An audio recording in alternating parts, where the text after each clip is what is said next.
Hello നമസ്കാരം. ഇന്ന് ഞാനേ പച്ചമുളക് ഇട്ട പുളിശ്ശേരിയാണ്. അത് ഞാൻ ഇതാ വെള്ളരിയാണ് ഇട്ടത്. ഒരു കഷ്ണം വെള്ളരി ഇട്ടിട്ടുണ്ട്. ചെറിയ കഷ്ണം വെള്ളരിയാണ്. ഞങ്ങൾക്ക് കുറച്ച് കറി അതിൽ വെള്ളം ഒഴിച്ച് കൊടുക്കുകയാണ്. ഇതൊത്തിരി മഞ്ഞൾ ഇട്ട് കൊടുക്കുന്നുണ്ട്. ഞാൻ ഇത് വേവിക്കുകയാണ്.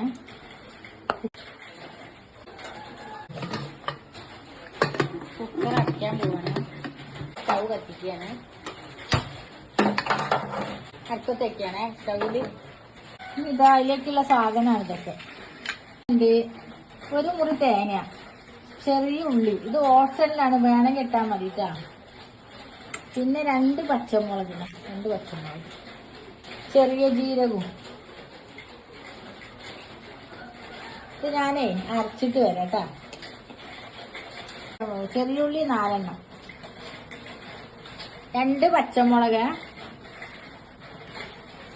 പുളിശ്ശേരിയാണ് അപ്പൊ പച്ചമുളക് ഇട്ട്, ചുവന്ന മുളക് ഇടുന്നില്ല. കുറച്ച് ജീരകം ഇടുന്നുണ്ട്. എന്താ ജീരകം വെള്ളം വെച്ചെടുക്കുന്നുണ്ട്. അരച്ചിട്ട് വരട്ടാ. അപ്പൊ അത് ഓഫാക്കി, റെഡി ഓഫാക്കിട്ട് ഞാൻ മിക്സ് ചെയ്ത.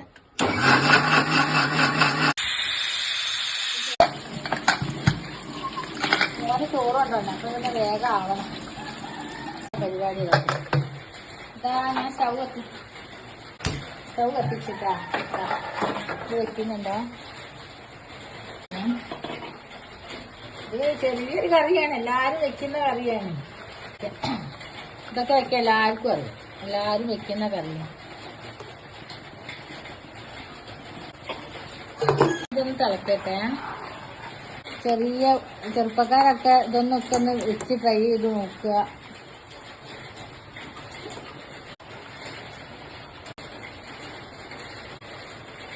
ഞാനേ ഇത് അമ്പലത്തിൽ നിന്ന് ഇവര് ശബരിമലയിന്ന് കൊണ്ടുപോയതിന് ബാക്കി ഉണ്ടായി 2-3 എണ്ണം. അപ്പൊ അത് വണ്ടിയിൽ തന്നെ വെച്ചതായിരുന്നു. അപ്പൊ അതിനെടുത്തിട്ട് ഞാൻ അരച്ചതാണ്. ഇതാ മോരൊഴിച്ചു കൊടുക്കുകയാണ്. മോരൊഴിച്ചാൽ വല്ലാതെ തിളക്കണ്ടല്ലോ, ഒന്ന് ചൂടായാൽ മതി, പിരിഞ്ഞു പോകും. വാങ്ങിയിട്ട് വെളിച്ചെണ്ണ ഇട്ട് കൊടുക്കുന്നുണ്ട്, കടുക് ഇട്ട് കൊടുക്കുന്നു, ഉലുവ ഇട്ട് കൊടുക്കണേ, വറ്റൽമുളക് ഇട്ട് കൊടുക്കുന്നു, 2 അല്ലി കരിവേപ്പില. വീട്ടിലത്തെ കരിവേപ്പില തന്നെയാണ്. ഞാൻ സ്റ്റവ് ഓഫാക്കി ഒരു കരിവേപ്പില ഇതിൽ വെച്ച് കൊടുക്കുന്നുണ്ട്. അതിലേക്ക് വെച്ച് കൊടുക്കുന്നു. മോരുകറി റെഡി. ഇതിൽ ഞാൻ ചുവന്ന മുളകൊന്നും കൂട്ടിയില്ല, അതിനെ കൊണ്ടാണ് പുളിശ്ശേരി എന്ന് പറയുന്നത്. ഇത് പല വിധത്തിലും വെക്കല്ലോ. എന്നും മഴയാണ്, അത് പറയണ്ട. അപ്പൊ എന്നും പറഞ്ഞ് മഴയല്ല. സ്റ്റാർ കണ്ടോ തൂക്കിയത്.